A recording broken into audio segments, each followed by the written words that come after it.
This piece is called Baudelaire.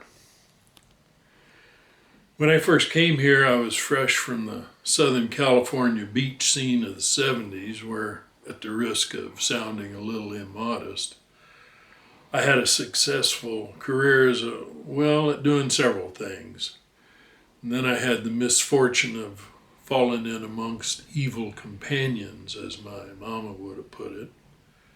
Anyways, it seemed like as good a time as any to get out of town, which is how I got here to start with, just looking for 3 hots and a cot. Even though I'd been living in the land of the bikini, I had never seen anything like the candy store that the Institute was. Gals, 3 to every guy, and buck naked at that. But the damnedest thing was I was striking out regular. I'd look at the competition, bunch of wimpy new age guys. Seeing their success, I'd marvel at my own lack thereof, despite my background, like I say, in the Devil's Triangle in Newport Beach. A lack of success so publicly visible in the small town motel at the Toot was that this old boy named Underground George took me aside and said, "Willie, I notice you're not doing all that well with the ladies."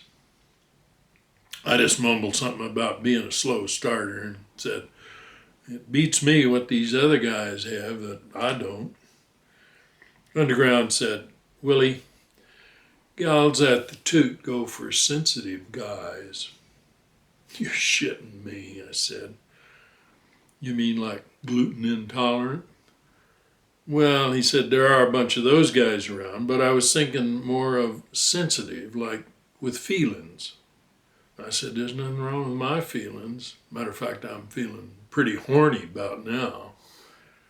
"Well, be that as it may, Willie, there's things you need to cultivate if you want to seem like a sensitive guy. The easiest first step is to demonstrate some literary proclivity." He didn't pause long enough for me to say that sounded like some kind of unnatural practice. But he must have caught my puzzled look, because he stopped rummaging in his backpack long enough to say, "You can go either of 2 ways on this one. You can go with the great books, or you can get into poetry." Then he fished out this big old tome, Name of the Rose by some guy named Umberto Eco. Sucker weighed in at 600 and some odd pages, heavier than one of the Institute's loaves of sourdough rye. I said, "I think I'll pass on the great book. You got anything littler?" And that's when he pulled out the Baudelaire. Slim little volume, dignified looking, with its charcoal gray buckram binding. Even had one of those little grosgrain ribbons in it that you can use to mark your place. I said, "That's more my size. I'll take it, but what am I supposed to do with it?" Underground said, "You just carry it around." So I don't actually read my Baudelaire. It's what you call a conversation starter. You're sitting out on the deck, a gal comes up and says, "What you reading?" And you flash her your Baudelaire. She's like, "Wow." Not likely she's ever read him, but it's like James Joyce. Nobody's ever read him either, but everybody knows the name. That's the other good thing about Baudelaire. He's like all poets. Nobody knows what the hell they're talking about. I mean, my guess is as good as yours.